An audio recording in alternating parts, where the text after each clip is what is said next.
안녕하세요. 네, 반갑습니다.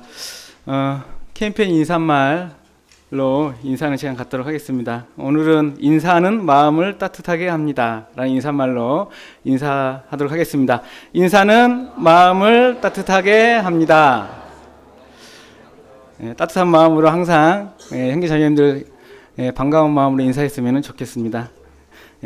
교회 목표 다 함께 한번 읽도록 하겠습니다. 2019년 양주교회 목표, 그리스도 예수의 마음을 본받는 교회, 겸손, 공감, 복종, 희생. 빌립보서 2장 5절로 8절 말씀. 너희 안에 이 마음을 품으라. 곧 그리스도 예수의 마음이니 그는 근본 하나님의 본체시나 하나님과 동등됨을 취할 것으로 여기지 아니하시고 오히려 자기를 비어 종의 형체를 가져 사람들과 같이 되었고 사람의 모양으로 나타나셨음에 자기를 낮추시고 죽기까지 복종하셨으니 곧 십자가에 죽으심이라. 이번 주 지난주 암송 다 함께 한번 암송하시겠습니다. 욥기 25장 4절로 6절 말씀. 그런즉 하나님 앞에서 사람이 어찌 의롭다 하며 분야에서 난 자가 어찌 깨끗하다 하랴. 하나님 눈에는 달이라도 명랑치 못하고 별도 깨끗이 못하거든 하물며 벌레인 사람 구덕인 인생이랴. 지난주 암송은 3, 4교구 송로인들께서 해주시겠습니다. 욥기 25장 4절로 6절 말씀. 그런즉 하나님 앞에서 사람이 어찌 의롭다 하며 부녀에게서 난 자가 어찌 깨끗하다 하랴. 하나님의 눈에는 달이라도 명랑치 못하고 별도 깨끗이 못하거든 하물며 벌레인 사람 구덕인 인생이랴. 이번 주 암송 다 함께 한번 암송하시겠습니다.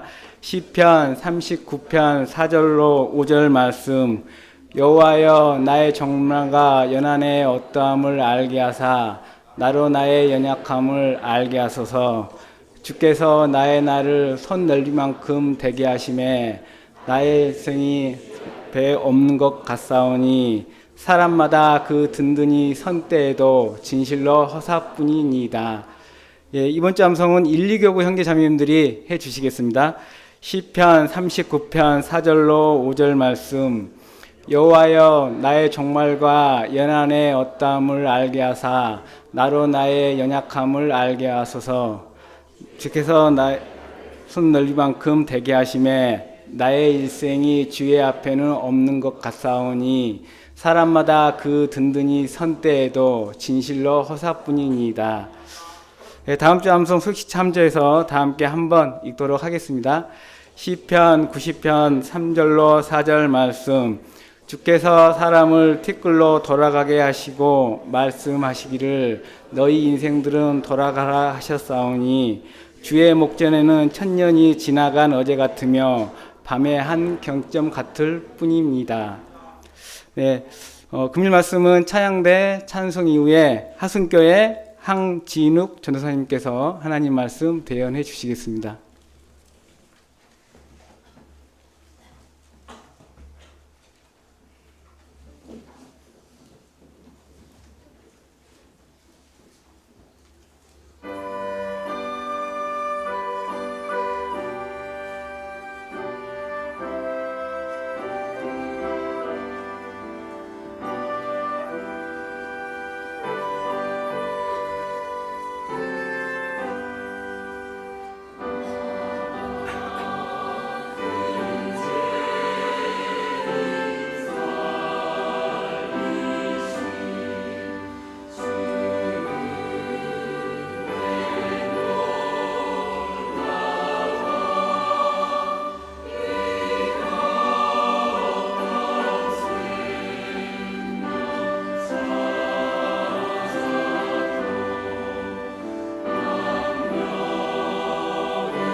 인사드리겠습니다. 안녕하십니까?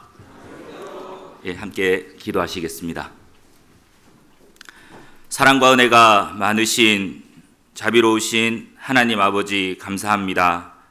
마땅히 형벌받아 영원한 지옥으로 밖에 갈 수 없었던 저희들 예수님의 십자가의 보혈로 구원하여 주신 은혜 참으로 감사드립니다. 저희들 구원하여 주셨을 뿐만 아니라 고아로 내버려 두지 아니하시고 주님 몸된 교회 가운데 살아갈 수 있도록 너무나도 크신 은혜 베풀어 주심에 감사드립니다.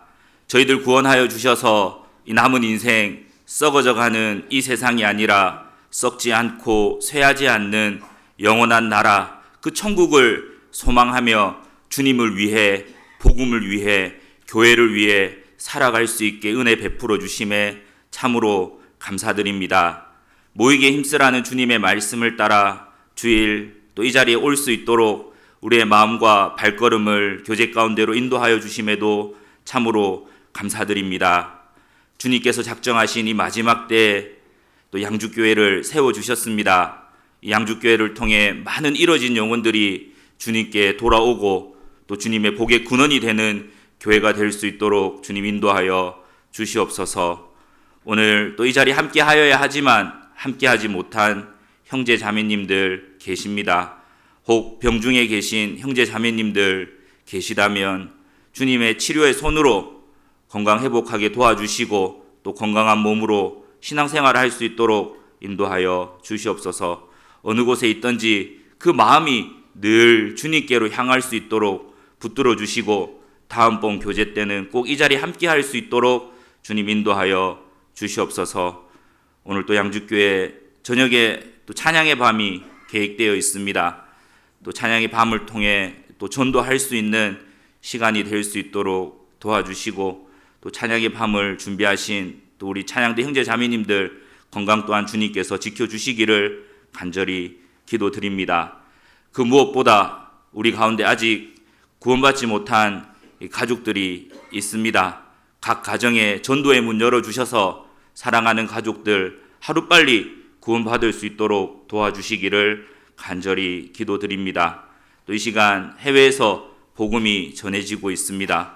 많은 선교사님과 그 가정 주님께서 지켜주시고 복음이 전해지는 곳곳마다 구원의 역사가 계속해서 일어날 수 있도록 주님 도와주시기를 간절히 기도드립니다. 오늘 말씀의 시종을 주 성령님께 의지합니다. 우리를 사랑하시는 고마우신 예수님의 이름으로 감사하며 기도드렸습니다. 아멘. 성경 함께 찾으시겠습니다. 성경 사도행전 22장입니다. 사도행전 22장입니다.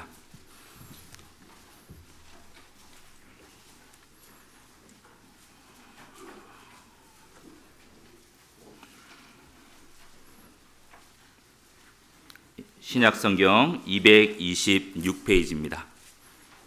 사도행전 22장 2절부터 10절까지입니다. 제가 한 절 읽고 형제자매님께서 또 한 절 읽으시고 10절은 같이 읽도록 하겠습니다. 제가 먼저 읽겠습니다. 저희가 그 히브리 방언으로 말함을 듣고 더욱 종용한지라 이어 가로되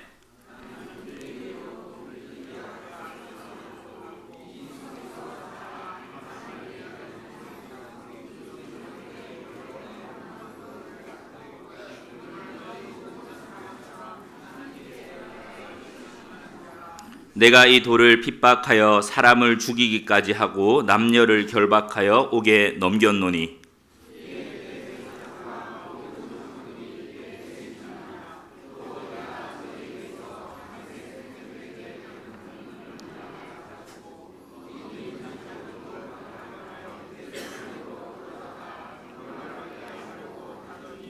가는데 다메섹에 가까웠을 때에 오중쯤 되어 호련히 하늘로서 큰 빛이 나를 둘러 비추매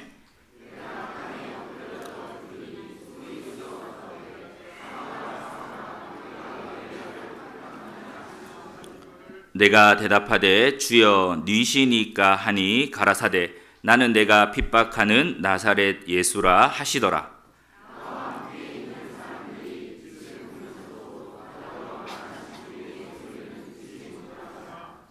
내가 가로되 주여 무엇을 하리이까? 주께서 가라사대 일어나 다메섹으로 들어가라. 정한 바 너의 모든 행할 것을 거기서 누가 이르리라 하시거늘. 다시 한 번 더 인사드리겠습니다. 안녕하십니까? 저는 화순교회에서 교제하고 있는 황진욱 형제입니다. 전라도에서 올라왔습니다. 말투는 부산 표준어를 쓰고 있습니다. 전라도 사람이 아닙니다. 아무튼 이렇게 오늘 양주교회 형제 자매님들과 함께 교제할 수 있게 되어서 감사가 됩니다. 상당히 멀더라고요. 그리고 날씨도 생각보다 많이 춥습니다. 그런데 양주교회가 제일 따뜻한 것 같습니다. 형제 자매님들의 표정을 보니까요. 오늘은 이제 중간중간 하순교회 소식을 이제 전해드리겠습니다. 하순은 소식 잘 알고 있습니까? 인구가 약 6만 3천 명 정도 살고 있습니다. 저희 형제 자매님들 수는 약 920명 정도 교제하고 있습니다. 놀래주셔서 감사합니다. 전도를 아주 뜨겁게 하고 있습니다. 내일부터, 이번 주부터 또 대집회인데요. 200명을 목표로 전도하고 있습니다. 거의 이제 집회할 때마다 약 150명 정도 이렇게 계속해서 전도가 되고 있습니다. 하순교회를 위해서 계속 기도해 주시면 감사하겠습니다. 왜 하순교회가 전도가 잘 되는지도 중간중간 말씀을 드리겠습니다. 오늘 드리고자 하는 말씀은 바울의 두 가지 질문이라는 이 주제로 함께 나눠봤으면 좋겠습니다. 우리는 인생을 살아가는 가운데 많은 이 질문 가운데 살아가고 있습니다. 이 질문으로 시작했다, 질문으로 끝나는 게 인생이다 해도 과언은 아닌 것 같습니다. 저도 하순에 가서 제 첫 딸을 낳았습니다. 화순댁입니다. 이제 23개월쯤 됐는데요. 이제 아기가 말을 하려고 막 옹알옹알 하고 있습니다. 아마 다 아이를 키워본 분들은 아시겠지만 자녀를 키우면 이제 말을 하기 시작하면 많은 질문들을 합니다. 엄마 이게 뭐야? 아빠 이게 뭐야? 이거 누가 만들었어? 어디서 났어? 어릴 때는 이제 그런 질문들만 하다 점점 나이를 먹어가면 우리는 또 많은 질문들을 하게 되죠. 중요한 건 많은 질문들을 하지만 답을 얻을 때도 있고 답을 얻지 못할 때도 있습니다. 중요한 건 우리가 하나님께 묻지 못해 얻지 못하는 것들이 많다는 것 또한 우리가 기억했으면 좋겠습니다. 오늘 이 바울의 두 가지의 질문을 통해 마지막 시대를 살아가는 나의 모습, 이 신앙의 모습은 어떠해야 되는지 생각해보고 다짐하는 시간들이 되었으면 좋겠습니다. 우리가 잘 아는 이 바울, 우리는 이 바울에 대해서 너무나도 잘 알고 있습니다. 이 성경에는 약 2,930명이나 되는 인물들이 등장합니다. 그 중에 약 1,000명이 하나님의 일꾼으로 이렇게 기록이 되어 있습니다.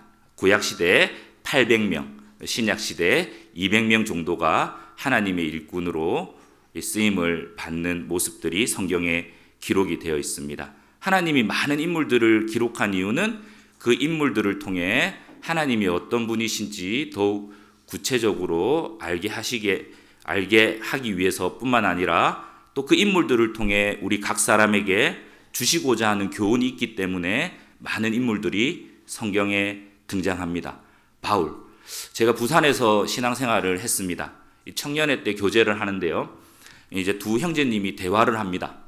한 형제님이 이제 다른 형제님한테 이런 이야기를 합니다. 형제님, 우리 교회에도 바울과 같은 형제님이 왔으면 좋겠습니다. 라고 말하니 그 이야기를 들은 형제님은 이렇게 말합니다. 형제님이 바울이 되세요. 바울이 오는 것보다 형제님이 바울의 모습으로 살아간다면 더 빠를 것 같아. 왜 우리가 바울을 닮아가려고 할까요? 방금 읽었던 이 본문 말씀에 이 사도 바울의 어린 시절이 기록되어 있습니다. 본문 말씀 3절을 읽겠습니다. 제가 읽겠습니다. 나는 유대인으로 길리기아 다소에서 났고, 이 바울의 출생을 말하고 있습니다. 이 바울은 BC 6년 이 길리기아 다소라는 성에서 태어나게 됩니다. 이 당시 길리기아 다소는 인구가 약 50만 명이나 되는 이 대도시였습니다. 거기서 태어났고 이 성에서 자라. 바울은 어린 시절 예루살렘 성에 올라가서 그 어린 시절을 보내게 됩니다. 무엇을 하며 보내는지 계속해서 말씀하고 있습니다.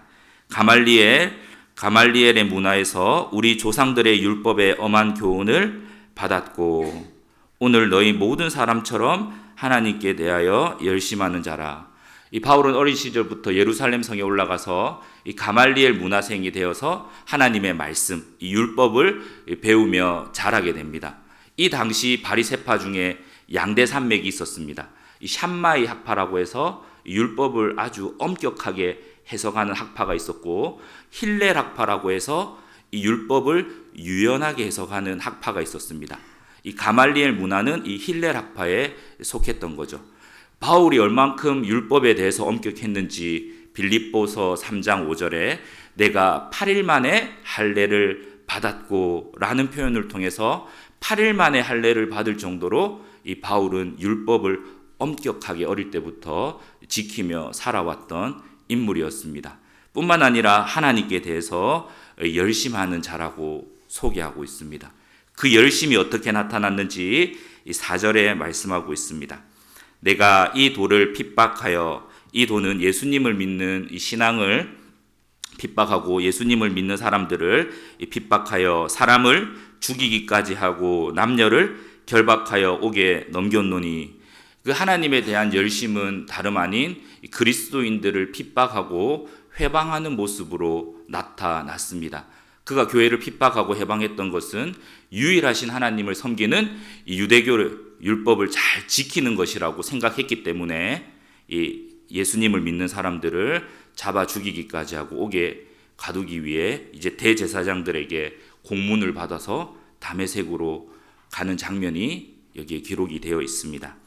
5절도 제가 읽겠습니다. 이에 대제사장과 모든 장로들이 내 증인이라. 또 내가 저에게 다메섹 형제들에게 가는 공문을 받아가지고 거기 있는 자들도 결박하여 예루살렘으로 끌어다가 형벌받게 하려고 가더니, 이제 그의 열심은 사실 이 지식을 알지 못한 열심이었습니다. 열심도 중요하지만 더 중요한 것은 방향이 중요하다는 것을 우리가 생각해 볼 수 있습니다. 혹 신앙생활하는 가운데 정말 열정적으로 한다고는 하지만 내 열정이 하나님의 뜻과 부합되는지 또한 우리가 돌아보시면 좋겠습니다. 6절입니다. 가는데 다메섹에 가까웠을 때 오종쯤 되어 호련히 하늘로서 큰 빛이 나를 둘러 비치매 내가 땅에 엎드러져 들으니 소리 있어 가로되 사울아 사울아 내가 왜 나를 핍박하느냐 하시거늘. 이제 그 다메섹 도상에 가까웠을 때 바울은 예수님을 만나게 됩니다. 그때 예수님을 만나고 하는 첫 번째 질문이 8절에 나옵니다. 8절 제가 읽겠습니다. 내가 대답하되 주여 니시니까. 첫 번째 바울의 질문입니다. 제가 화순에 가서 좀 놀랬던 게 있습니다. 부산에는 생각보다 교회를 다니시는 분보다 절에 다니시는 분들이 많이 있습니다. 근데 화순에 가보니까요, 절에 다니시는 보다 교회를 다니시는 분들이 훨씬 더 많이 있어서 감사가 되었습니다. 그러던 가운데 하루는 할머니 한 분을 만났습니다. 그리고 그 할머니는 이제 교회를 다니시는 분이에요. 그래서 그 할머니를 만나서 이제 할머니께 여쭤봤습니다. 할머니, 하나님 믿으세요? 믿는다고. 그럼 할머니, 하나님이 어떤 분이십니까? 라고 질문했습니다. 그러니까 할머니가 이렇게 대답합니다. 나 교회 다녀. 할머니, 다니는 건 잘하시는 건데요. 하나님이 믿으신다며요. 믿는다고. 그럼 하나님이 누구십니까? 어떤 분이십니까? 할머니가 또 저에게 이렇게 대답합니다. 나 교회 10년째 다니고 있어. 할머니 10년째 다니는 건 잘하시는 건데요. 하나님 믿는다며요.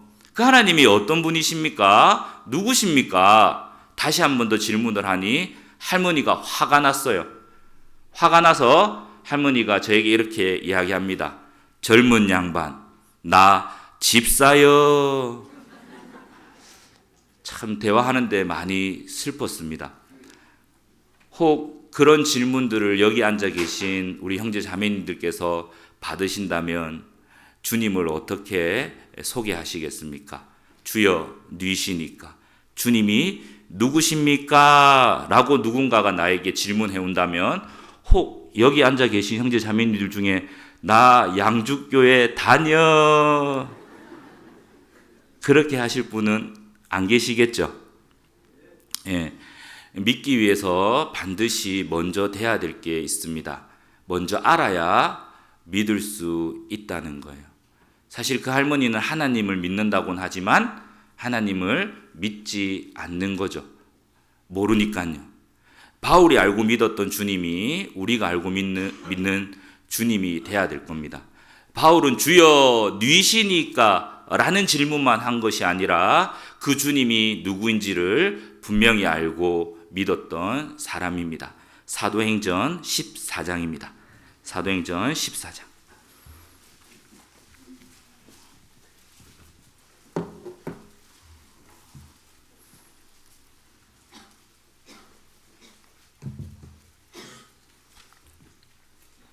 (15절입니다) 같이 읽겠습니다. 가로되 여러분이여 어찌하여 이러한 일을 하느냐? 우리도 너희와 같은 성정을 가진 사람이라. 너희에게 복음을 전하는 것은 이 헛된 일을 버리고 천지와 바다와 그 가운데 만유를 지으시고 살아계신 하나님께로 돌아오라 함이라. 이 사도행전 14장은 바울이 루스드라에서 전도하는 내용이 기록되어 있습니다. 바울이 알고 믿었던 그 주님 첫 번째 바로 창조주 하나님이시라는 거죠. 우리가 알고 믿는 주님도 창조주 하나님이십니다. 바울은 계속해서 전도할 때 창조주 하나님을 전하게 됩니다. 이 사도행전 17장에 보시면 그 아덴에서도 전도할 때 이렇게 창조주 하나님에 대해서 소개하는 말씀이 나옵니다. 우주와 그 가운데 있는 만유를 지으신 신께서는 천지의 주제시니 손으로 지은 전에 계시지 아니하시고 또 무엇이 부족한 것처럼 사람의 손으로 섬김을 받으시는 것이 아니니 이는 만민에게 생명과 호흡과 만물을 친히 주시는 자이심이니라. 바울이 알고 믿었던 주님은 다름 아닌 창조주 하나님이셨던 거죠. 우리가 알고 믿는 주님 또한 창조주 하나님이십니다. 하나님이십니다. 맞습니까? 중요한 건 그 하나님을 하루 동안 얼만큼 생각하십니까? 창조주 하나님이라고 알고는 믿지만 그 하나님을 잊고 살아갈 때가 많다는 거죠. 오늘 아침에 눈을 뜨시고 이 교회당까지 오실 때 오늘 하루를 허락해 주신 하나님께 너무 감사하다. 어찌 그런 마음으로 다들 오셨죠? 그리고 이 아름다운 경치를 보면서 이야 하나님의 솜씨여 하면서 오셨죠? 아니면 아이고 또 늦겠다 아이고 큰일 났다 부랴부랴 달려오신 분들 또한 있을 겁니다. 우리가 안다고 하지만 그 창조자 하나님을 믿는다고는 하지만 그 하나님을 잊고 살아갈 때가 많다는 거죠. 이 부산에서 이렇게 있을 때 암센터에 자주 상담을 하러 갔습니다.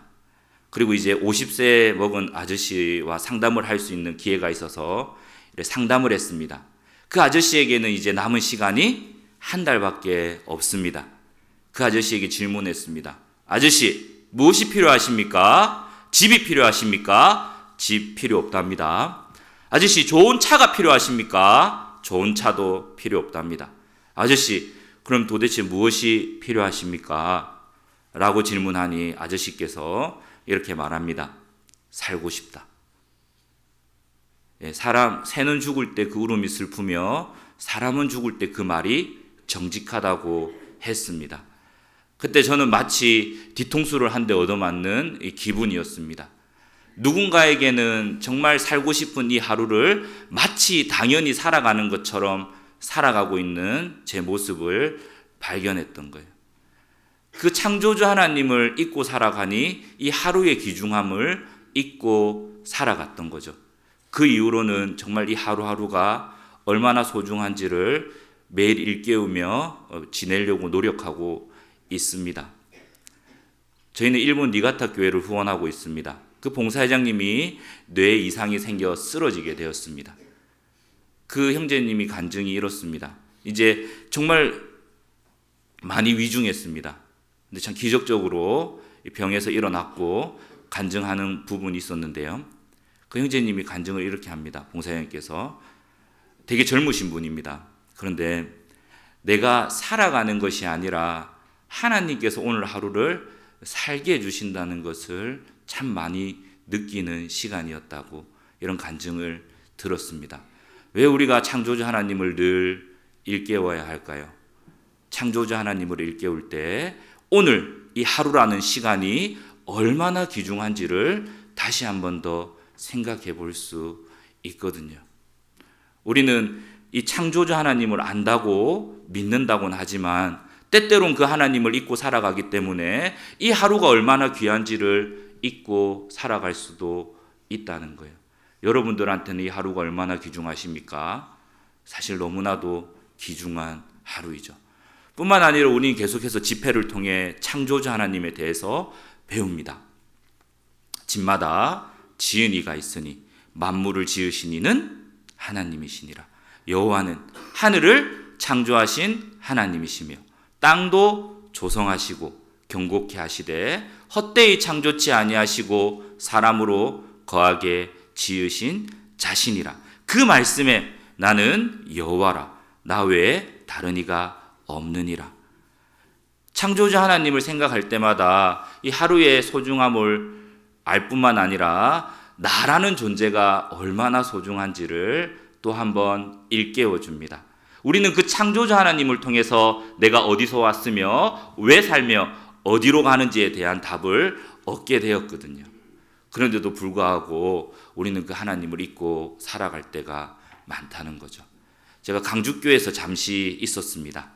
강주교에 있을 때 한 어머니 자매님께서 할머니 한 분을 상담하러 가야 된다고 합니다. 근데 그 할머니가 보통 분이 아니라고 합니다. 단단히 각오하고 가야 된다고 합니다. 처음부터 겁을 주셨습니다. 계속 기도 가운데 이제 그 할머니를 만날 날이 다가왔습니다. 하나님, 보통이 아니라고 하는데 어떻게 만나러 갑니까? 무슨 말부터 꺼냅니까?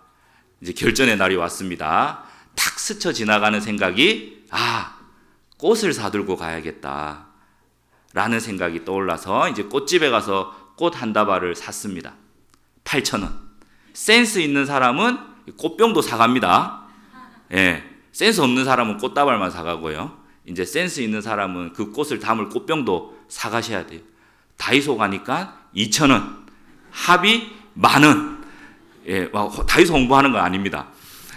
그래서 이제 그 꽃병과 꽃을 사들고 할머니를 찾아갔어요. 그래서 똑똑 누구냐고 할머니가 묻습니다. 강주교에서 왔습니다. 할머니 표정이 어땠을까요? 오만 상을 다 쓰는 거예요. 그리고 그 할머니 앞에 이제 꽃다발을 탁 내밀었어요. 할머니 무장 해제. 얼굴이 환하게 피시면서요. 그 꽃다발을 보고 꽃을 보고 너무 좋아하시는 거예요. 할머니가 이렇게 말합니다. 내가 꽃다발, 이 꽃을 좋아하는지 어떻게 알았냐고. 나는 세상에서 꽃이 제일 좋다고.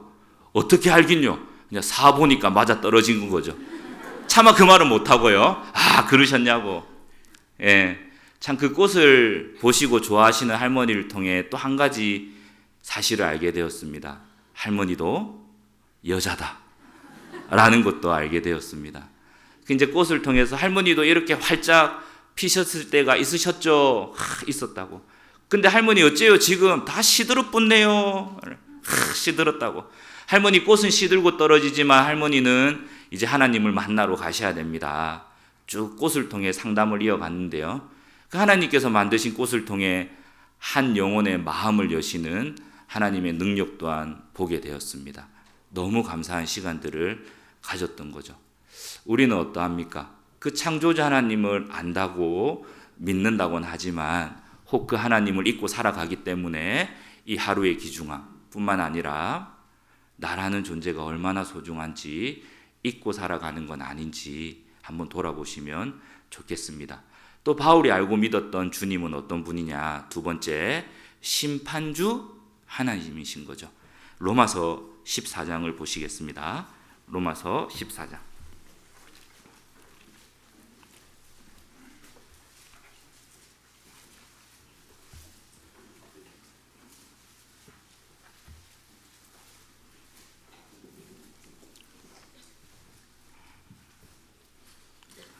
로마서 14장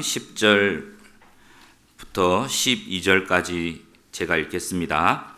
내가 어찌하여 내 형제를 판단하느뇨? 어찌하여 내 형제를 업신여기느뇨? 우리가 다 하나님의 심판대 앞에 서리라. 11절 12절은 같이 읽겠습니다. 기록되었으되 주께서 가라사대 내가 살았노니 모든 무릎이 내게 꿇을 것이요 모든 혀가 하나님께 자백하리라 하였느니라. 이러므로 우리 각인이 자기 일을 하나님께 짓고 하리라. 주여 니시니까 바울이 알고 믿었던 그 주님은 바로 심판주 하나님이신 거죠. 우리 또한 이 성경을 통해 하나님이 심판주 하나님임을 알게 되었습니다. 성경을 통해 중요한 사실들을 알게 됩니다. 죄인으로 태어난 것도 사실이었습니다. 죄를 지은 것도 사실이었습니다. 죽는 것도 사실이었습니다. 죽고 끝나는 것이 아니라 심판받고 영원한 지옥으로 밖에 갈 수 없다는 것을 우리는 이 말씀을 통해 알게 되었습니다. 아마 죄인이란 것을 성경 한 구절을 찾아 말하라고 한다면 이사야서 53장 6절일 겁니다. 우리는 다 양 같아서 그릇 행하여 각기 제 길로 갔거늘. 우리는 하나님을 떠나 각기 제 길로 가던 사람들이었습니다.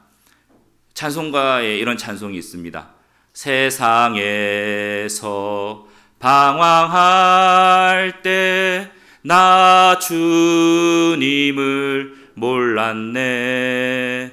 내 뜻대로 고집하며 온갖 죄를 저질렀네.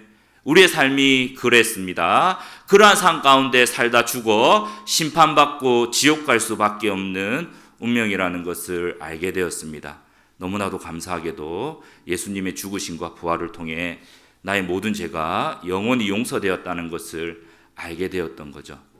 너희가 전에는 양과 같이 길을 잃었더니 이제는 너희 영혼의 목자와 감독 되신 이에게 돌아왔느니라.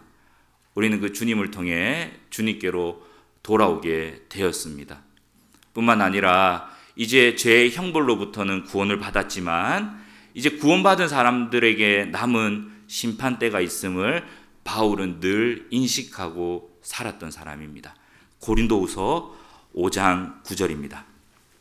고린도후서 5장 9절입니다.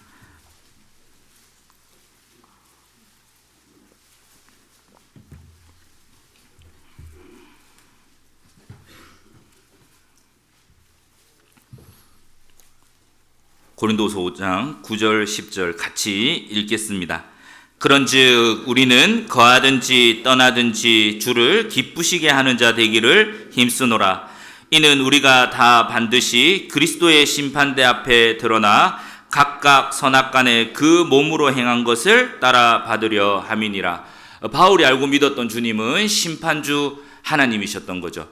구원받은 사람들에게도 그리스도의 심판대가 있음을 늘 일깨우고 살았던 인물이기도 합니다. 왜 이 그리스도의 심판대가 있음을 늘 일깨워야 할까요? 구원받은 이후에 우리의 모든 삶은 주님 앞에 가서 계산이 된다는 거죠. 구원받은 이후에 어떻게 살았는지에 따라서 어떤 분은 주님께서 주시는 상을 받을 거고 어떤 분은 책망을 받을 거예요. 바울은 늘 이것을 인식하고 살았던 거예요. 우리가 그리스도의 심판대가 있음을 스스로 늘 일깨울 때 죄로부터 멀어질 수 있습니다. 뿐만 아니라 이 그리스도의 심판대가 있음을 늘 일깨울 때 우리의 신앙의 모습은 점점 변화될 수밖에 없다는 거죠. 또 우리의 이 그리스도의 심판대가 있음을 기억할 때 바울과 같이 주님을 기쁘시게 할 수 있다는 거예요. 왜 우리가 때로는 주님을 기쁘시게 못하느냐? 혹 그리스도의 심판대를 잊고 살아가고 있진 않은지 우리는 돌아보셔야 됩니다. 그리스도의 심판대가 있음을 스스로 일깨울 때 주님께서 각 사람에게 주시고자 하는 상이 있음을 알 뿐만 아니라 그 상을 위해 더욱 힘있게 살아갈 수 있다는 거죠. 바울은 그 심판주 하나님을 늘 인식하고 살았던 사람입니다. 뿐만 아니라 바울이 알고 믿었던 주님은 어떤 분이냐? 세 번째, 구원자 하나님이신 거예요. 디모데전서 1장을 보겠습니다. 디모데전서 1장 15절입니다.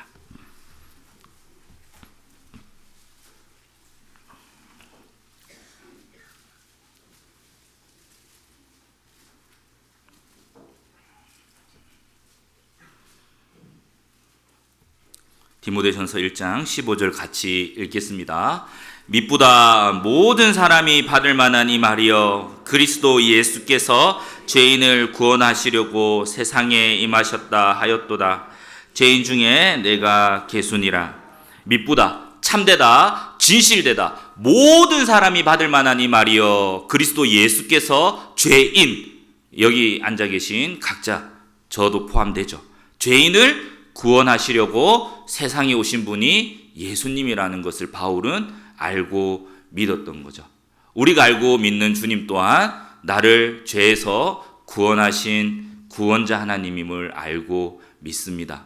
웬 말인가 나 위하여 주 돌아가셨나 이 벌레 같은 날 위해 큰 해 받으셨나. 웬 말입니까? 벌레 같은 나, 구더기 같은 나를 위해 예수님께서 십자가에 피 흘려 돌아가심으로 나의 모든 죄를 용서했습니다. 바울은 그것을 늘 생각하고 살았던 사람입니다. 왜 우리가 구원자 하나님을 늘 생각하고 살아야 됩니까?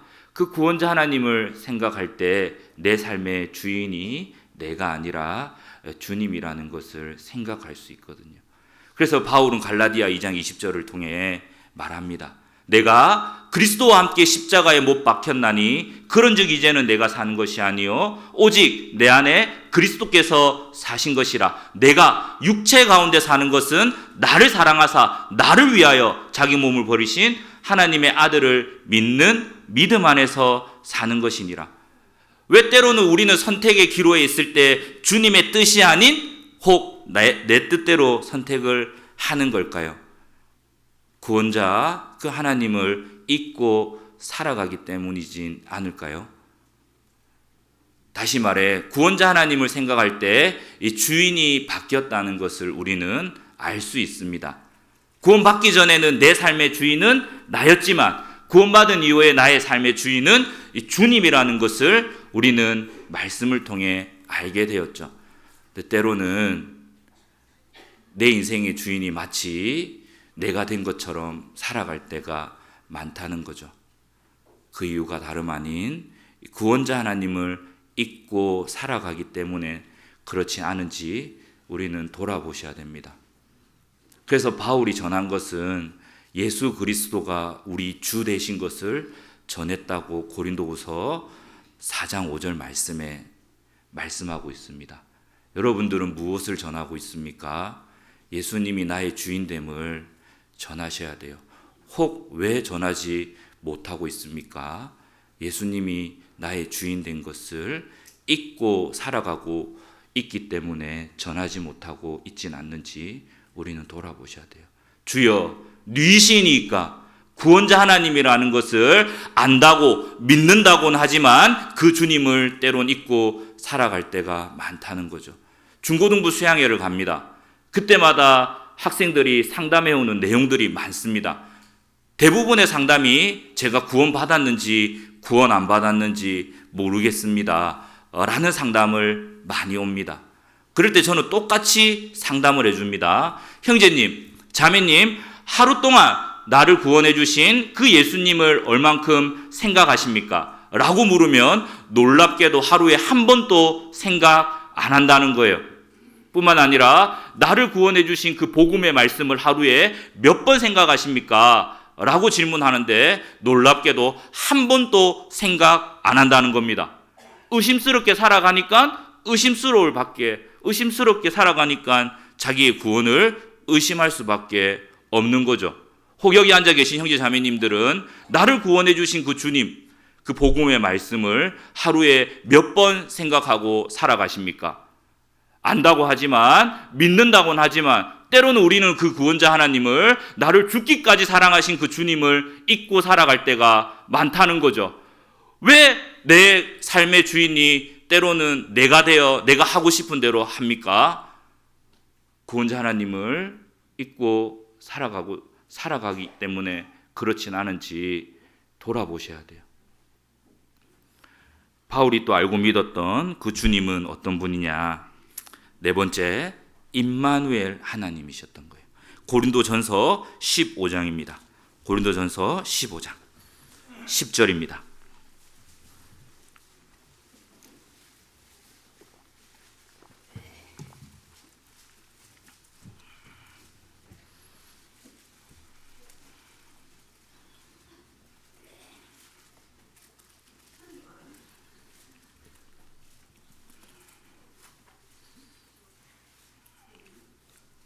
같이 읽겠습니다.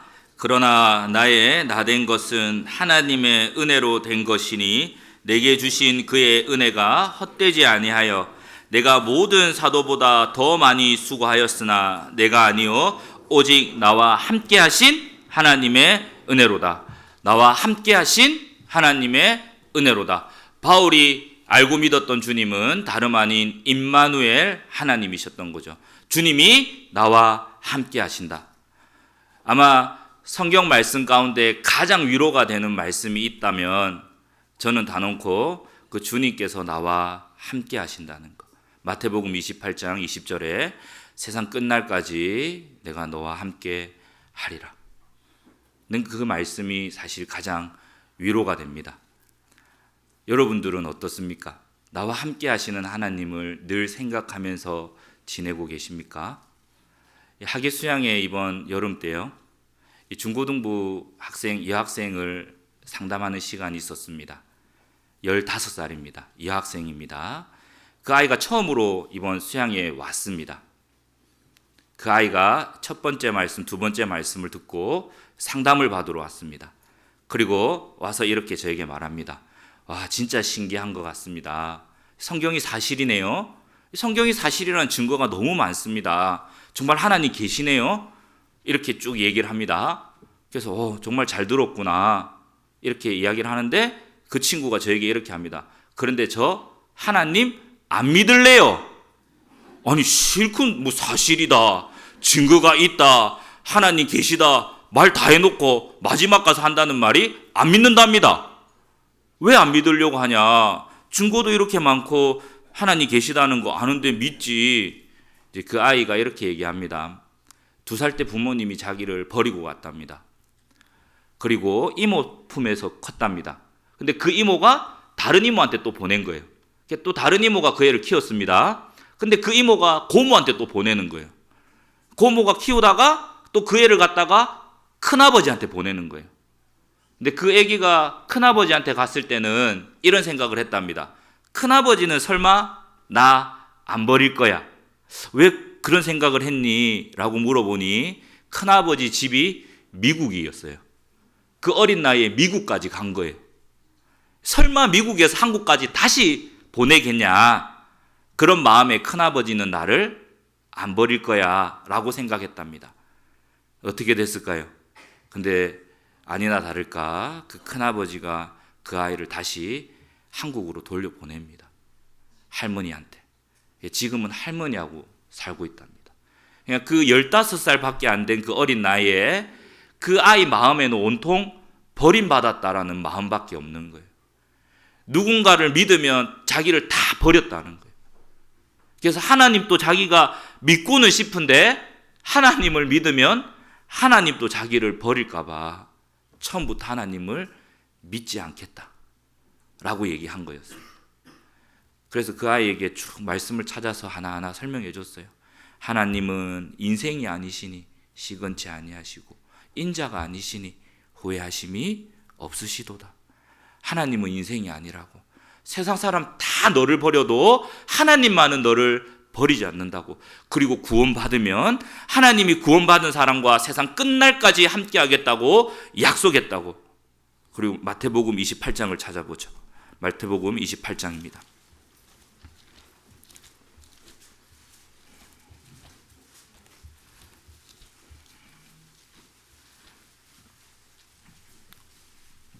마태복음 28장 20절입니다.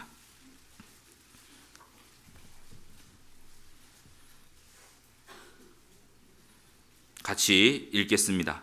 내가 너희에게 분부한 모든 것을 가르쳐 지키게 하라. 볼지어다 내가 세상 끝날까지 너희와 항상 함께 있으리라 하시니라. 이 말씀을 찾아서 쭉 설명을 해줬습니다. 꼭 구원받아야 된다. 구원받아야지만 하나님이 너와 세상 끝날까지 너를 버리지 않고 함께 한다고 이렇게 약속했다. 혹 전도사님은 혹 거짓말을 할 수 있지만 하나님은 거짓말을 못한다. 쭉 설명을 해줬어요. 그러니까 그 아이가 저에게 이렇게 말합니다. 진짜냐고. 하나님 내 안 버리는 거 진짜냐고. 진짜라고. 한 10번을 물어봅니다. 사실이냐고. 진짜냐고. 진짜 하나님이 나 안 버리냐고. 안 버린다고 여기 적혀져 있지 않냐고. 하나님이 세상 끝날까지 너희와 항상 함께 하시겠다고 약속하셨다고. 그러니까 그 아이가 하나님이 그 아이의 마음을 바꿔주셔서 그 아이가 그럼 저 구원 받을게요 하고 올라갔습니다. 구원 받았을까요? 안 받았을까요? 어떻게 하셨어요? 그 아이가 구원을 받고 가는 날 마지막에 인사하러 왔습니다. 너무 기쁘답니다. 자기는 하나님에 대해 오해했답니다. 마치 하나님도 자기를 버릴 줄만 알았는데 그게 아니라 이 말씀을 통해 하나님이 나를 죽기까지 사랑하셨고 그 하나님이 세상 끝날까지 함께했다는 거, 함께하겠다는 이 말씀을 자기는 믿노라고. 그리고 정말 웃음 가운데 기쁨 가운데 내려갔습니다. 성경 말씀 가운데 이 말씀보다 위로되는 말씀이 있을까요? 하나님이 나와 함께 하시기 때문에 우리는 두려움을 떨쳐내기에 충분한 거예요. 하나님이 나와 함께 하시기 때문에 염려를 떨쳐버리기에는 충분하다는 거예요. 하나님이 나와 함께 하시기 때문에 교회를 믿고 교회 일에 더 희생할 수 있기에 충분하다는 거예요. 하나님이 나와 함께 하십니다. 왜 때로는 두려워하고 때로는 염려를 떨쳐내지 못하고 늘 염려 가운데 있고 때로는 왜 교회를 신뢰하지 못하고 왜 그럴까요? 혹 나와 함께 하시는 그 임마누엘 하나님을 잊고 살아가고 있지는 않은지 우리는 돌아보셔야 됩니다. 주여 뉘시니까 바울이 알고 믿었던 그 주님을 우리는 알고 믿으셔야 돼요. 그 주님은 창조주 하나님이십니다. 그 주님은 심판주 하나님이십니다. 그 주님은 구원자 하나님이십니다. 그 주님은 세상 끝날까지 너희와 항상 함께 하시겠다고 약속하신 임마누엘 하나님이시라는 거예요. 그것을 매일마다 우리가 일깨울 때 우리의 삶의 모습은, 삶의 목적과 태도는 더욱 분명해질 수밖에 없다는 거예요. 더욱 주님을 위해 살아갈 수 있다는 거죠. 그 바울의 질문은 여기서 끝난 것이 아닙니다. 바울의 두 번째 질문이 나옵니다. 다시 본문 말씀 사도행전 22장 10절입니다.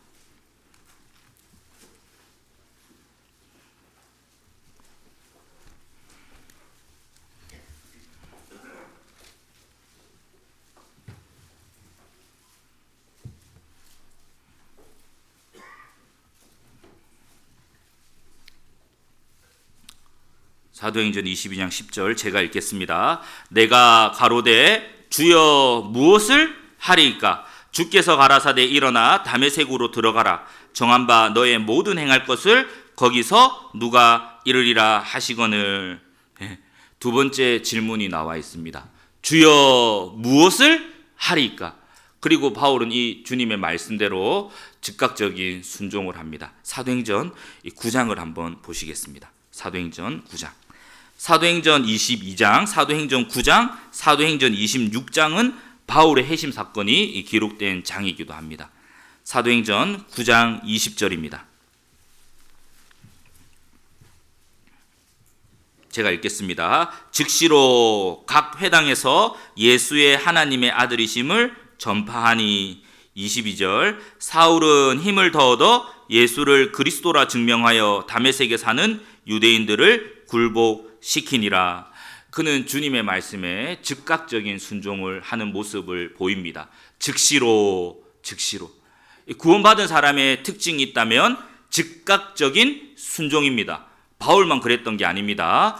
누가복음 19장의 뽕나무 위에서 예수님을 만난 삭개오, 그 삭개오를 향해 예수님이 말씀하십니다. 삭개오야, 속히 내려오라 라고 말씀하시니 삭개오가 급히 내려와. 즉각적인 순종이죠. 삭개오뿐만이 아닙니다. 베드로, 야고보, 요한 어땠습니까? 예수님이 따라오라니까 곧 그물을 버려두고 예수를 쫓으니라. 마귀는 늘 말합니다. 늦춰라, 연기해라, 다음 해라 라고 말하지만 구원받은 사람의 특징은 즉각적인 순종임을 우리는 알 수 있습니다. 주여 누이시니까 라는 답을 얻었던 성경의 많은 인물들이 나옵니다. 삭개오는 어땠습니까?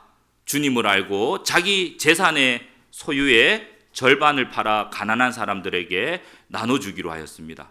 베드로는 어땠습니까? 주님을 알고 고기잡이였던 어부였던 그 베드로는 복음을 전하다 십자가에 거꾸로 매달려 죽게 됩니다. 그런데 그 답을 얻었지만 안타깝게도 끝까지 함께하지 못한 인물도 나옵니다. 다름 아닌 데마. 데마는 세상을 사랑하여 데살로니가로 갔고, 그 데마라는 인물은 바울이 골로새서를 기록할 당시까지 바울과 함께 복음을 위해 동력했던 인물이었습니다. 그런데도 불구하고 그는 결국 세상으로 가버렸습니다. 거기서도 우리가 교훈을 받아볼 수 있는데요. 우리가 그렇지 않고 끝까지 주님 안에 함께할 수 있는 방법은 무엇일까요? 아마 이 사도 바울의 두 번째 질문, 주여 내가 무엇을 하리까? 라는 그 질문을 통해 바울이 살아갔던 그 삶의 태도를 우리는 본받아야 될 것입니다. 그래서 바울은 고린도전서 11장 1절에 내가 그리스도를 본받은 자 된 것 같이 너희도 나를 본받는 자 되기를 힘쓰라 라고 말하고 있습니다. 바울은요, 우리 신앙생활에 있어서 필요한 말씀, 기도, 교제, 전도에 대한 태도를 분명히 했거든요. 먼저 바울의 말씀에 대한 태도입니다. 사도행전입니다. 사도행전 18장 5절입니다.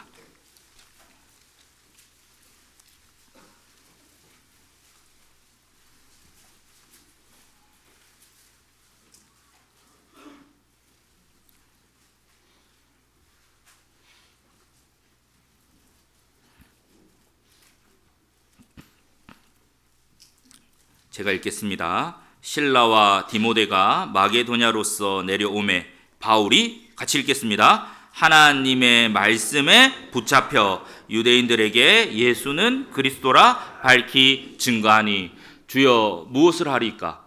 먼저 말씀에 대한 태도가 바울은 분명했던 거예요. 말씀에 붙잡혀 살았다고 되어 있습니다. 즉 주님의 뜻이 무엇인지 분별하고 그 말씀대로 살아가려고 바울은 했던 거죠. 그 말씀에 붙잡혀 살았던 바울은 에베소 성도들에게 구원의 투구와 성령의 검, 곧 하나님의 말씀을 가질 것을 부탁합니다. 뿐만 아니라 골로새 성도들에게 이렇게 말하고 있습니다. 골로새서 3장입니다. 골로새서 3장.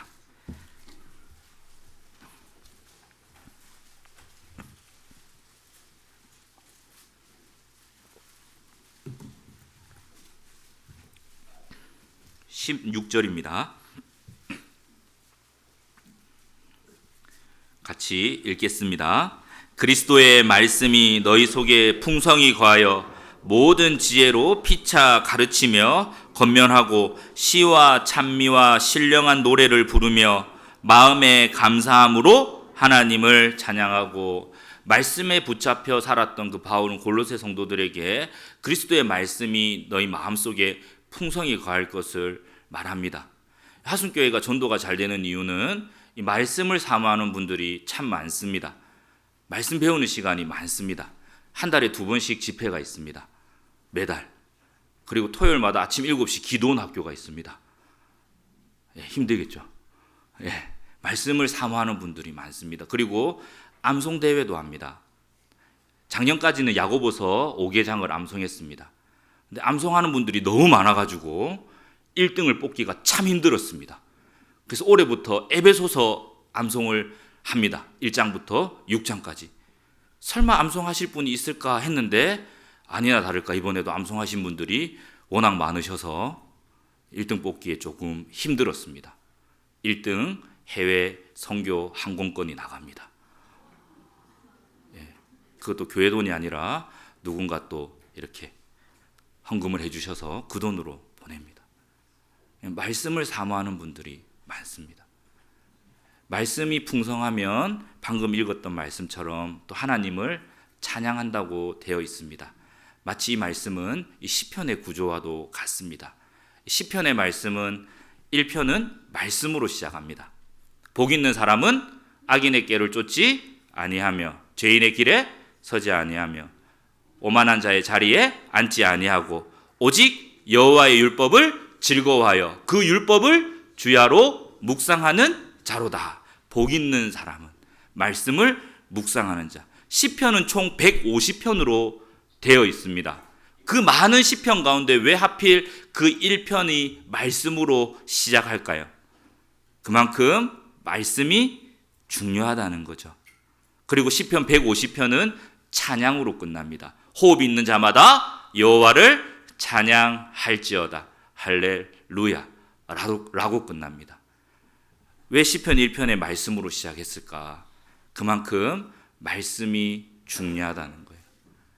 복 있는 사람입니다. 복 있는 사람은 묵상하는 사람. 묵상이 가지는 5가지의 뜻이 있습니다. 의미가 있습니다. 그 첫 번째 의미는 대화한다라는 의미를 가지고 있습니다. 묵상한다, 대화한다. 그리고 두 번째 의미는 예배한다, 경배한다.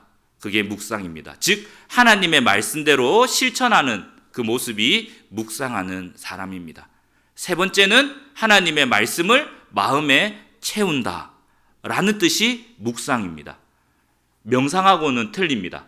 명상은 안에 있는 것을 꺼집어내는 거지만 이 묵상은 하나님의 말씀으로 내 마음에 채우는 것을 말합니다.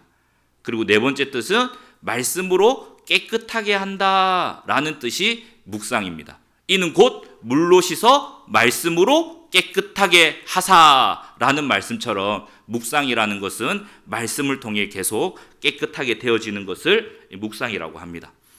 5번째 의미는 되풀이한다예요. 이것들을 계속해서 되풀이하는 게 묵상입니다. 그 사람이 하나님이 보실 때 복 있는 사람이에요. 이 세이크로바 밭을 한번 지나간 적이 있는데요. 세이크로바 밭이 아주 넓었습니다. 세이크로바 밭에는 누가 있을까요? 사람들이 있습니다. 뭐 하고 있을까요? 네이크로바 찾고 있습니다. 우리가 세이크로바의 꽃말은 잘 알고 있습니다. 행, 복. 네이크로바는요? 행, 운. 사람들은 행운을 찾기 위해 행복을 막 짓밟고 있는 거예요. 우리도 그럴 수 있습니다. 복 있는 사람은 말씀을 묵상하는 사람이라고 했는데 말씀을 순종함으로써 주님께서 주시고자 하는 복이 아니라 다른 것들로 혹 행운을 찾고 있지는 않은지 우리는 돌아보셔야 돼요. 일본 선교로 갔을 때 한 형제님이 제약회사에 취직을 합니다. 그 형제님이 그 일본 니가타시에서 영업이 제일 안 되는 곳으로 배정을 받습니다. 거기만 갔다 하면 다 그만두고 나옵니다. 놀라운 일이 생깁니다. 그 배정받은 곳에서 그 니가타시에서 영업 1등을 합니다. 아무도 안 놀라십니다. 1등을 했다고요.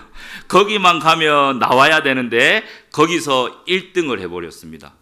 저희도 놀랬습니다. 물어봤습니다. 형제님, 어떻게 제일 영업 안 되는 곳에 가서 1등을 할 수 있었습니까? 이유는 너무나도 간단했습니다. 하나님 말씀에 순종한 게 1등 했다는 거예요. 끝입니다. 이유는.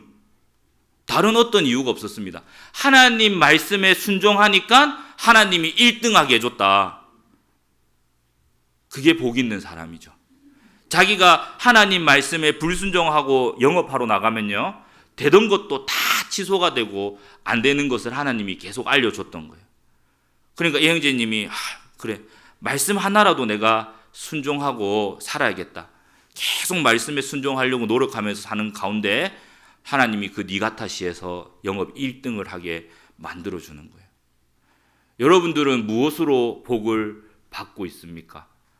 하나님이 복 있는 사람은 묵상하는 사람이라 했습니다. 말씀에 순종했을 때 그 사람에게 하나님이 복을 준다고 했어요. 그래서 예수님께서도 말씀하시죠. 너희가 이것을 알고 행하면 복이 있으리라. 이것을 알고 행하면 복이 있으리라. 그래서 우리는 말씀을 계속 배우는 겁니다. 하나님이 무엇을 기뻐하시는지, 그리고 하나님이 무엇을 기뻐하지 않으시는지, 그걸 배우는 가운데 정말 하나님으로부터 오는 복을 받고자 하는 거예요. 우리는 계속해서 이 말씀이 얼마나 중요한지를 잘 알고 있습니다. 그래서 왜 말씀이 중요하냐? 이 말씀 때문에 우리가 구원받았거든요. 그래서 베드로전서 1장은 너희가 거듭난 것이 썩어질 시로 된 것이 아니요 썩지 아니할 시로 된 것이니 항상 있고 살아있는 하나님의 말씀으로 되었느니라. 베드로전서 1장은 우리가 말씀으로 거듭났다고 말하면서 말씀으로 거듭난 너희는 베드로전서 2장은 신령하고 갓난아이와 같이 신령하고 순전한 젖을 사모하라. 말씀으로 거듭난 사람, 말씀을 사모할 것을 말합니다. 신명기 17장에 보시면 왕이 되면 이렇게 해라 라고 하신 말씀 중에 평생에 자기 옆에 두고 읽어 그 하나님 여호와 경외하기를 배우며 이 율법의 모든 말과 이 규례를 지켜 행할 것이니라. 왕이 되면 평생에 자기 옆에 두고 이 말씀을 읽으라고 했습니다. 이 시대의 왕이 누구입니까? 여기 앉아 계신 여러분들입니다. 여기 앉아 계신 형제 자매님들이 이 시대의 왕 같은 거룩한 제사장이요 라고 말씀하고 있습니다. 우리 형제 자매님들은 이 말씀을 얼만큼 가까이 하고 계십니까? 주의 말씀은 내 발의 등이요 내 길의 빛이니이다. 혹 왜 우리가 때론 방황하고 주님의 길로 가지 못할까요? 혹 말씀과 멀어져서일지 아는지 돌아보셔야 돼요. 이스라엘 백성들이 망한 이유는 너무나도 분명합니다. 내 백성이 지식이 없으므로 망하는도다 라고 말했거든요. 우리 형제 자매님들은 말씀을 얼마나 가까이 하고 올 한 해를 보내셨습니까? 바울은요, 주여 무엇을 하리까? 라는 질문만 했던 게 아니라 말씀에 대한 태도를 분명히 했고, 그리고 많은 형제 자매님들이 이 말씀에 붙잡혀 살기를 원했던 거예요. 마지막 시대를 살아가는 우리에게도 동일하게요. 그 사람이 복 있는 사람이거든요. 그리고 주여 무엇을 하리까? 두 번째, 바울은 이 기도에 대한 태도를 분명히 했던 사람입니다. 사도행전 16장입니다.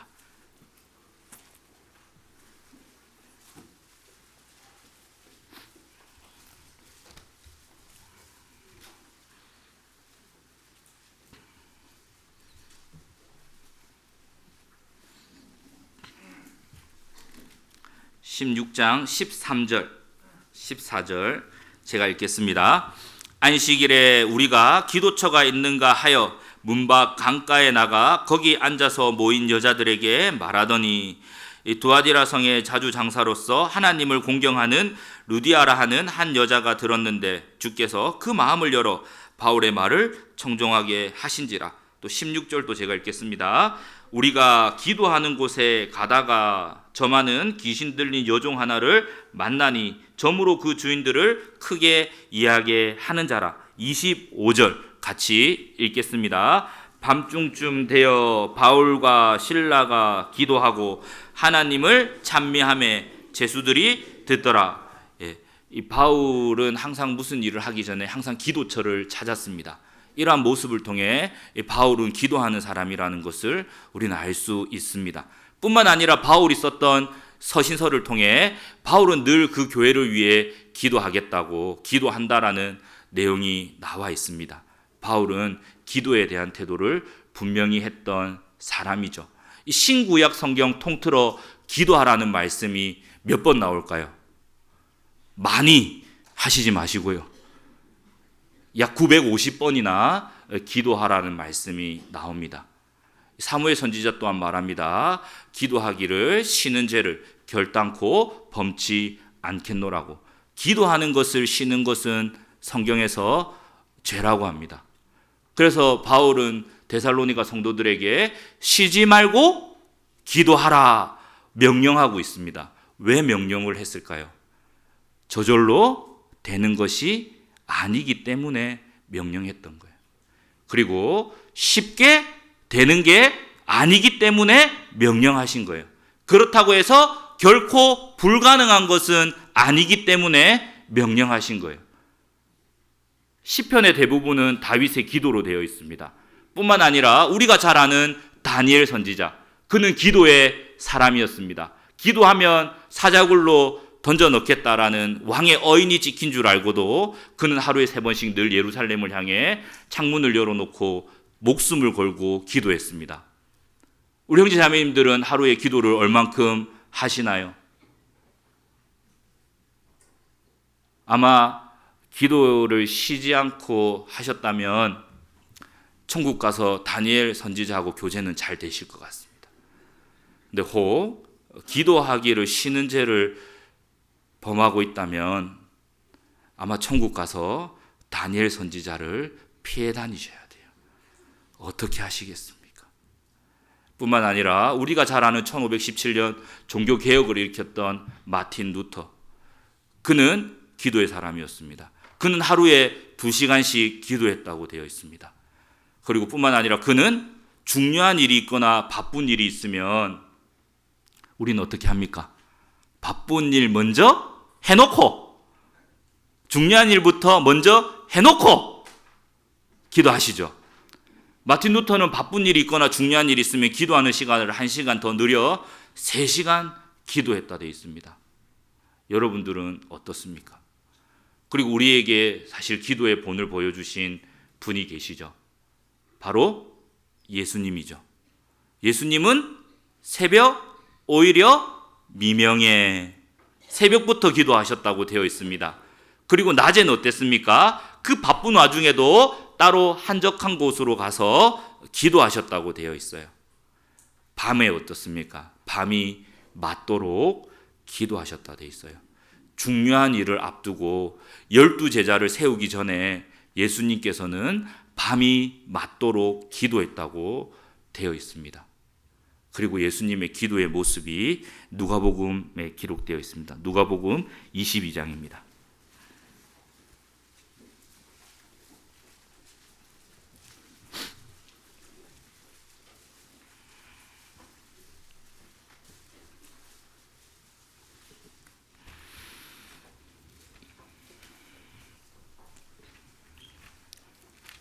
(44절입니다) 누가복음 22장 44절입니다. 같이 읽겠습니다.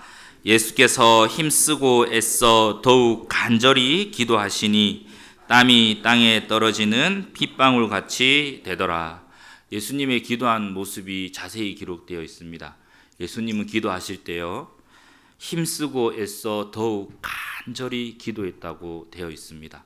우리 형제 자매님들은 최근 언제 간절히 기도하셨습니까? 저도 구원받고 한 3년은 정말 간절히 기도한 것 같습니다. 집에서 제가 먼저 구원을 받고요, 이제 전쟁이 시작되었습니다. 일을 마치고 집에 들어가면 아버지가 제 짐을 항상 싸놓으셨어요. 집 나가라고, 교회 가서 살아라고. 아버지, 교회 가서 살지 못합니다.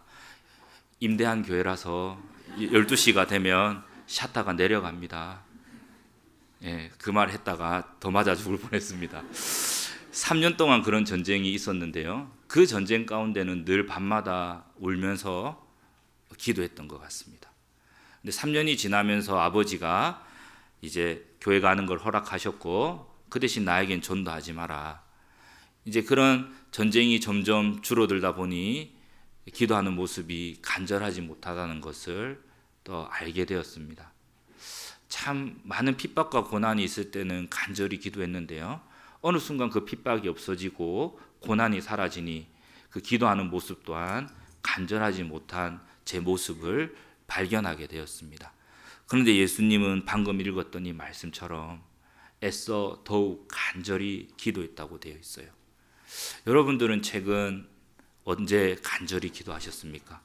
슬펄전은요, 마른 눈을 가지고 천국에 들어올 수 없다고 말합니다. 이제 아기를 낳아 보니까 알겠더라고요. 아기가 막 울고 있으면 어떻습니까? 니는 울어라. 아빠는 아빠 할 일을 할란다. 아니죠. 애가 울고 있으면 하던 일 멈추고 아기한테 달려가게 되더라고요. 시를 했는지, 응가를 했는지, 어디가 아픈지, 배가 고픈지 확인하게 되더라고요. 아, 나의 기도의 모습이 이 아이의 울음과 같이 이렇게 해야겠구나. 정말 간절히 주님께 더 기도해야겠구나.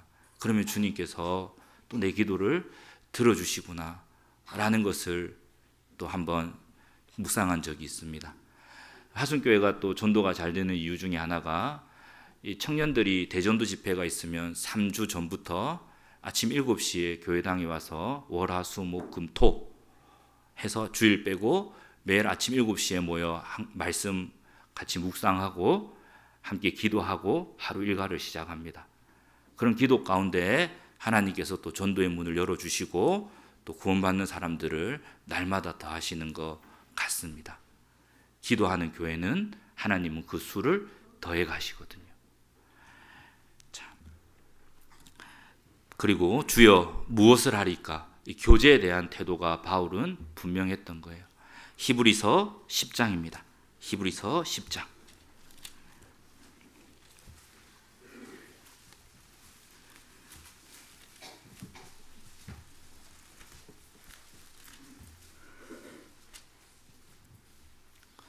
(24절) (25절입니다)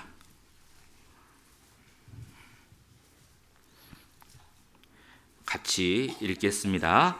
서로 돌아보아 사랑과 선행을 격려하며 모이기를 패하는 어떤 사람들의 습관과 같이 하지 말고 오직 권하여 그날이 가까움을 볼수록 더욱 그리하자. 주여 무엇을 하리까?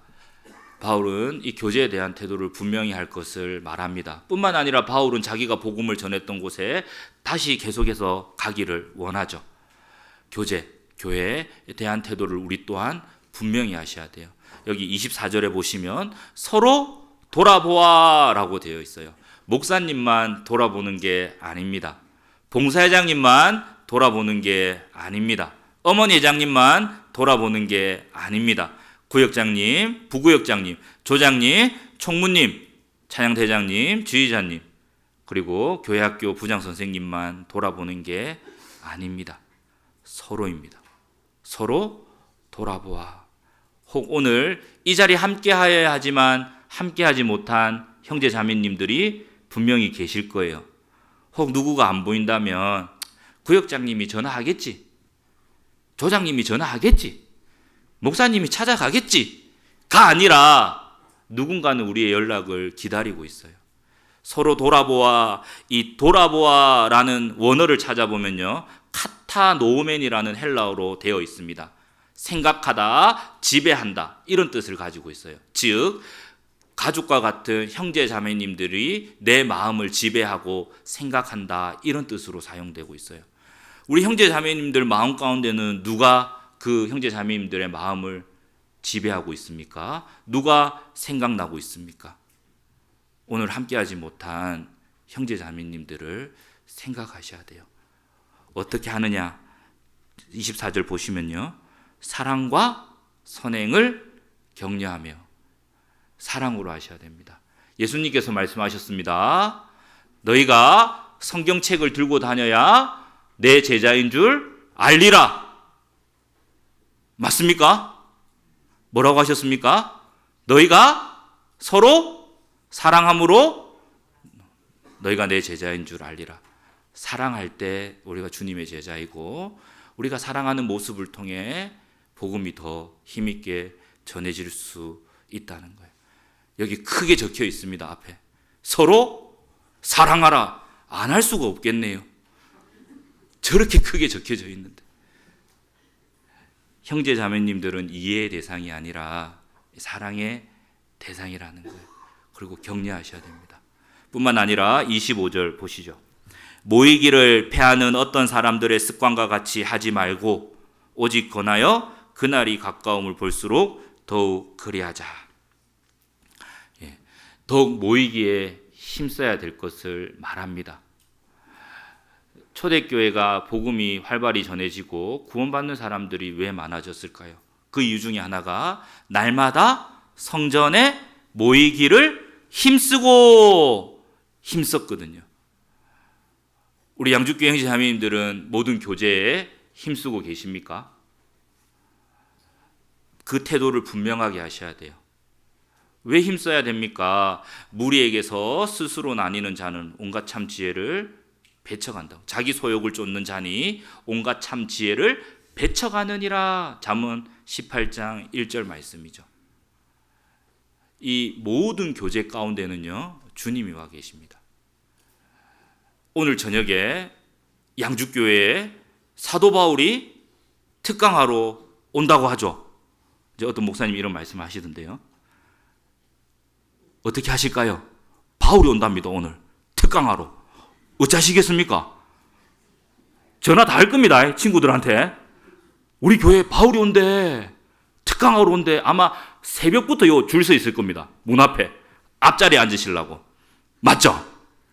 네. 근데 기억하셔야 될 것은 우리가 함께 모이는 모든 장소에 주님이 와 계시다는 거예요. 두세 사람이 모인 곳에 나도 함께 하겠다. 그곳이 교회이며 그곳에 주님이 계시다는 거예요.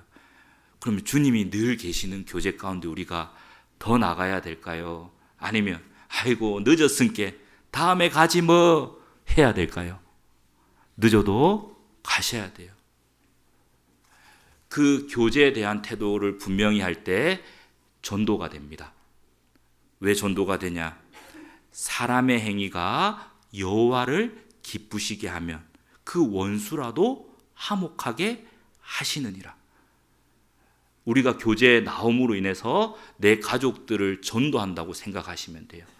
내가 교제에 나가는 모습이, 적극적으로 나가는 모습이 주님을 기쁘시게 하는 거며 그 모습을 통해 하나님께서 원수와 같은 정말 내가 전도해야 될 사람들, 그 사람들을 화목하게 해주신다고 했거든요. 기억하십시오. 모든 교제 가운데는 주님께서 와 계시다는 것을 늦더라도 오셔야 됩니다. 모이기에 힘써야 되죠. 양주교회는 그렇게 하고 계시죠. 감사합니다. 예, 그렇다고 들었습니다. 잘하고 계시다. 그래서 이 교제에 대한 태도를 우리는 분명히 하셔야 돼요. 또 마지막으로 이제 전도에 대한 태도입니다. 사도행전 20장입니다.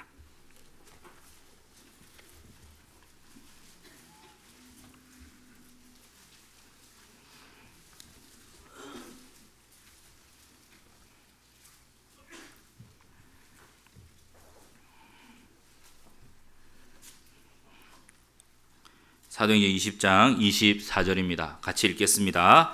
나의 달려갈 길과 주 예수께 받은 사명 곧 하나님의 은혜의 복음 증거하는 일을 마치려 하면은 나의 생명을 조금도 귀한 것으로 여기지 아니하노라. 전도에 대한 태도. 바울은 이 복음 전하는데 자기의 목숨을 조금도 귀한 것으로 여기지 않는다고 되어 있습니다. 이 말씀 옆에 제 성경에는 이렇게 제가 메모해 놨습니다. 나의 간증이 되길. 이 바울의 간증이 나의 간증이 되길 기도하고 있습니다. 바울은 그 전도에 대한 태도를 분명히 했죠. 목숨을 걸고 전도했습니다. 그는 20년에 걸쳐 17,600km나 되는 곳을 전도 여행했던 인물입니다.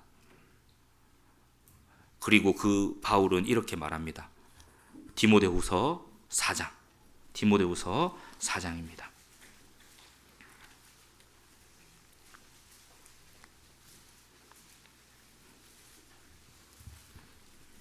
1절, 2절입니다. 같이 읽겠습니다. 하나님 앞과 산 자와 죽은 자를 심판하실 그리스도 예수 앞에서 그의 나타나실 것과 그의 나라를 두고 엄히 명하노니 너는 말씀을 전파하라. 때를 얻든지 못 얻든지 항상 힘쓰라. 범사에 오래 참음과 가르침으로 경책하며 경계하며 권하라. 이 디모데후서는 바울의 유언과도 같은 성경이기도 합니다.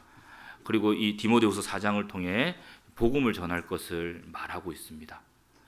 디모데후서 1장은 복음을 지킬 것을 말하며, 디모데후서 2장은 복음과 함께 고난 받을 것을 말하며, 디모데후서 3장은 복음 안에 거할 것을 말하며, 디모데후서 4장은 복음을 전할 것을 말합니다.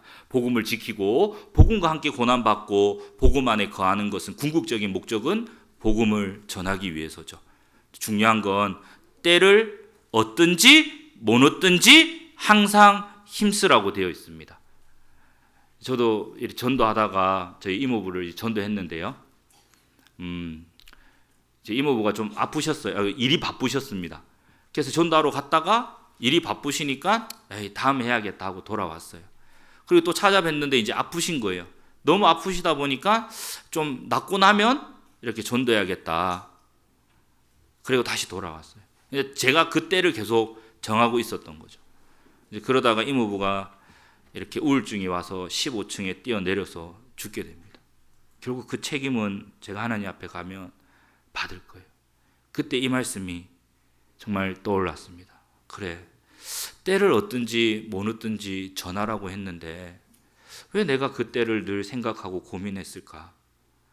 그 이후로 이제 적극적으로 더 전도하려고 하고 있습니다. 우리가 왜 말씀에 대한 태도를 분명히 하고 기도에 대한 태도를 분명히 하고 교제에 대한 태도를 분명히 합니까? 복음을 전하기 위해서죠. 너희 중에 우리 중에 누구든지 자기를 위하여 사는 자가 없고 자기를 위하여 죽는 자가 없도다. 우리가 살아도 주를 위하여 살고 죽어도 주를 위하여 죽나니 그러므로 사나 죽으나 우리가 주의 것이로다. 왜 사십니까? 라는 질문을 받았을 때 복음 전하려고요. 라고 우리는 대답해야 될 것입니다. 왜 우리는 복음을 전합니까? 지옥이 있기 때문에. 올 초에 저희 딸이 발에 화상을 입었습니다. 살이 이렇게 많이 벗겨졌어요. 이제 그 모습을 통해 참 이렇게 소독을 하는데 너무 고통스러워합니다. 근데 고통스러워해도 소독을 해야 되니까 제가 부둥켜 안고 잡고 있으니까 아기는 너무 아프니까 나으라고 좀 나아달라고 저를 막 때리는 거예요. 말도 못하는 게. 어쩔 수 없이 저는 잡고만 있었어야 돼요. 그런 시간들을 통해서 하나님이 한 번 더 지옥을 생각하게 해주셨고 그 길로 그 아이를 부둥켜 안고 아직 구원받지 못한 장모님한테 뛰어갔어요. 장모님, 수십 번 또 말씀을 들었지만 아직도 구원을 못 받고 있어요. 장모님, 정말 지옥이 있습니다. 정말 지옥은 이 아이가 소독받는 그 고통보다 더 고통이 심한 곳입니다. 라고 말했습니다. 정말 지옥이 있기 때문에 우리는 전하는 거죠. 저희 하순교회가 전도가 잘 되는 이유가 있습니다. 하순교회 앞에 마트가 생겼습니다. 그 마트에 우리 자매님이 계속 가십니다. 말씀 좀 들어보자고. 1년을 넘게 가셨습니다. 구원 받았을까요? 안 받았을까요? 마트 사장님 구원 받았습니다. 예, 마트 사장님이 하도 귀찮게 하니까 오지 말라는 거예요. 당신한테는 물건 안 팔 거니까 오지 말라는 거예요. 그래도 막 먹을 거 싸들고 갑니다. 교당 앞이니까. 그 사장님이 구원받고 자매님도 구원받고 아들 3명이 있는데 큰아들 막내아들 구원받고 둘째 아들은 지금 여기 양주에 군입대를 해 있는 상황입니다. 말씀을 듣다가 구원은 받지 못하고 지금 이제 군대에 와 있습니다. 그리고 옆에 미용실이 생겼습니다. 하순교회 앞에. 어떻게 됐을까요? 예, 미용실 원장님 구원 받았습니다. 우리 집사님이 한 여집사님이 가서요. 뽑고 자르고 염색하고 또 길러가지고 또 가서 자르고 뽑고 염색하고 약 1년 동안 머리를 가만히 놔두지 않으셨어요. 그리고 맛있는 거 있으면 늘 찾아가서 말씀 들어보자고. 그러다 그분이 원장님이 구원을 받고 남편분도 구원을 받습니다. 그리고 그 집도 아들이 3명입니다. 큰아들, 작은아들, 막내아들 다 교회 학교에 나오고 있습니다. 한 집사님은 전도하고 싶은데 사람이 없어가지고요. 어디 가냐면 목욕탕 갑니다. 전도하러. 여집사님인데요. 모르는 분 등을 밀어줍니다. 등을 밀어주면서 어디 사시냐고 이렇게 쭉 대화를 이어갑니다.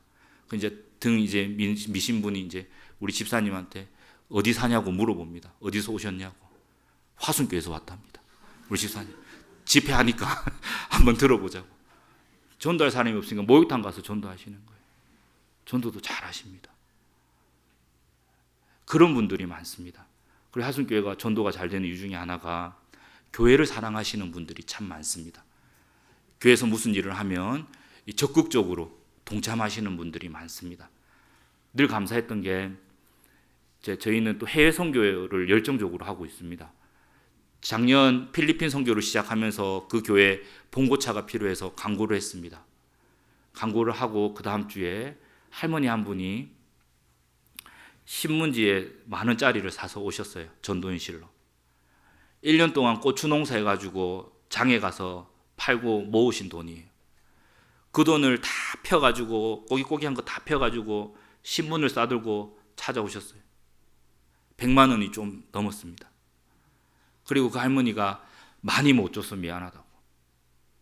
꼭 그 필리핀 봉고차 사주라고. 그렇게 하고 돌아가셨습니다. 교회가 뭐 하자고 하면 적극적으로 동참하시는 분들이 하순교회는 많고, 또한 그 모습을 하나님이 기뻐하시고 전도의 문을 계속해서 열어주시는 거죠. 카페 공사를 하는데요, 한 5천만 원이 들었습니다. 한 형제님이 퇴직금으로 헌금하셨습니다. 내가 이거 꼭 하고 싶다고. 카페가 생기고 카페 커피 기계들을 놓는데요, 또 두 자매님이 찾아옵니다. 그 기계 우리가 하고 싶다고. 그런 분들이 참 많습니다. 그리고 해외 선교, 일본 선교를 늘 가면 우리 이제 초등학교 1학년 6살 아이가 1년 동안 모은 돼지 저금통을 항상 들고 와요. 당연히 이제 부모님이 시켜서 그렇겠죠. 저금통을 주고 헌금을 합니다. 해외 선교 헌금을. 그런 분들이 하순교회는 많습니다. 뭐 양주교회도 많죠. 그러다 보니 하나님이 계속해서 하순교회를 통해 전도의 문을 열어주시고 이렇게 복음이 활발히 전해지게끔 도와주십니다. 그리고 정말 우리가 이 전도에 대한 태도를 분명히 해야 돼요. 제가 하순에 있을 때, 이제 하순에 있는데요, 우리 봉사의 형제님 중에 아버지가 이렇게 김두환이랑 같이 이렇게 생활하신 분이에요. 근데 그 아버지를 전도하는데 아버지가 이렇게 호락호락하지 않으시죠. 7년을 맞으면서 전도했습니다.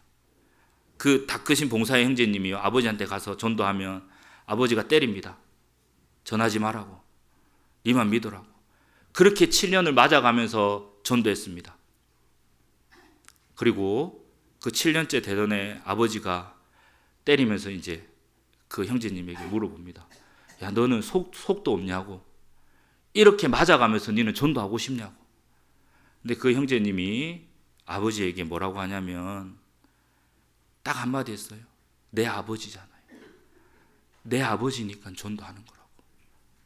왜 우리가 전도해야 됩니까? 내 아버지고 내 어머니고 내 사랑하는 동생이고 내 사랑하는 오빠며 형이니까, 내 사랑하는 가족이니까 우리가 전도하는 거예요. 천국 갔는데 내 사랑하는 가족들과 함께 가지 못한다면 그거보다 슬픈 일이 있을까요? 내 아버지니까 전도하는 거예요. 그리고 그분 구원 받으셨어요. 정말 우리가 살아가는 목적은요, 전도하기 위해 살아갑니다. 왜 이렇게 아름다운 교회당을 지어 놓으셨습니까? 복음 전하려고요. 그렇지 않습니까? 또 다음 주에 교구 집회가 있는 소식을 들었습니다. 당연히 3, 4교구지만 다 함께하는 집회겠죠. 그것을 위해 우리가 살아가는 거예요. 자, 정리하겠습니다. 바울이 2가지의 질문을 합니다. 주여, 누이시니까. 우리가 아침에 눈 뜰 때마다 주님 누구십니까? 라는 질문을 생각한다면 정말 그 하루를 힘있게 보낼 수 있을 겁니다. 또 뿐만 아니라 아침에 눈 떴을 때요, 주여, 내가 무엇을 하리이까? 라는 질문으로 하루를 시작한다면 오늘 하루, 이 귀한 하루, 말씀에 대한 태도, 기도에 대한 태도, 교제에 대한 태도, 말씀에 대한 태도를 분명히 하고 살아갈 수 있다는 거예요. 2가지의 질문을 같이 해보실까요? 첫 번째 무슨 질문입니까? 주여, 누이시니까. 두 번째는요, 주여, 내가 무엇을 하리이까? 그 질문 가운데 하루하루 힘있게 사셨으면 좋겠습니다. 기도하시겠습니다. 하나님 감사합니다. 저희들 구원하여 주시고 이렇게 주님 몸된 교회 가운데 살아갈 수 있도록 은혜 베풀어 주심에 참으로 감사드립니다. 오늘 바울의 두 가지의 질문을 통해 또 이 마지막 시대를 우리가 어떻게 살아가야 되는지 함께 생각해보는 시간을 가졌습니다. 주여 누이시니까, 주여 무엇을 하리까? 라는 그 질문 가운데 더욱 힘있게 살아갈 수 있는 우리 양주교회 형제자매님들 될 수 있도록 인도하여 주시옵소서. 다음 주부터 3, 4교구 집회가 계획되어 있습니다. 각 가정에 전도의 열어주시고 사랑하는 나의 가족들이 그 집회 앞으로 인도되어 구원받을 수 있도록, 그리고 주님 안에서 주님 오시는 그날까지 함께 할 수 있도록 주님 인도하여 주시옵소서. 이후의 모든 시간 주님만을 바라보고 주님만을 의지하는 우리 양주교회가 될 수 있도록 주님 인도하여 주시옵소서. 오늘도 함께하여 주심에 감사를 드리며 우리를 사랑하시는 고마우신 예수님의 이름으로 감사하며 기도드렸습니다. 아멘. 찬송가 456장입니다. 찬송가 456장입니다.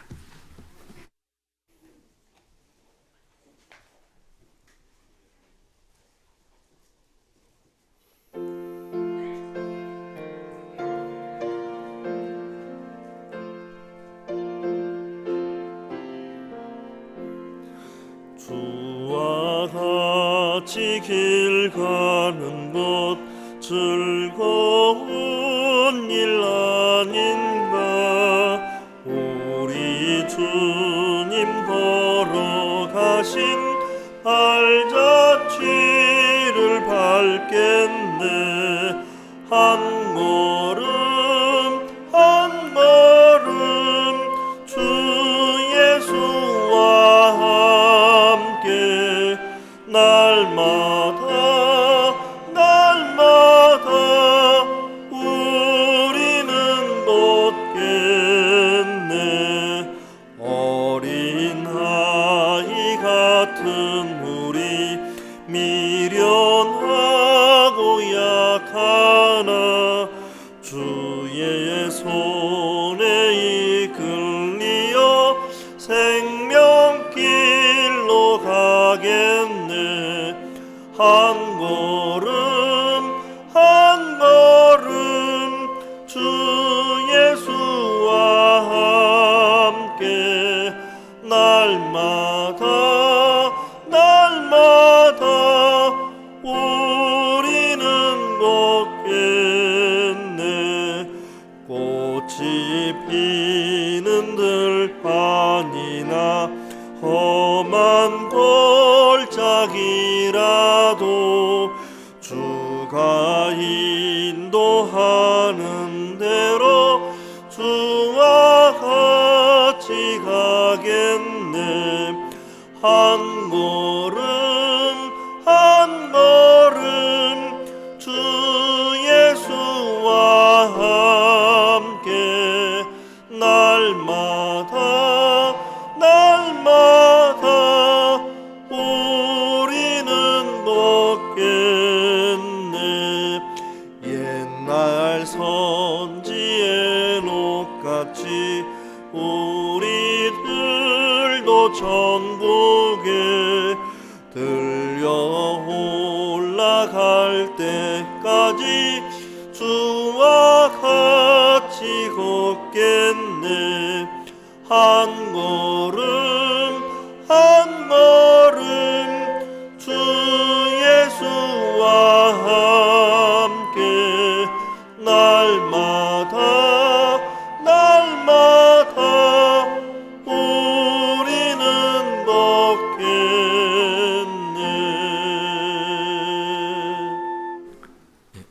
봉사장님 강구 있으시겠습니다.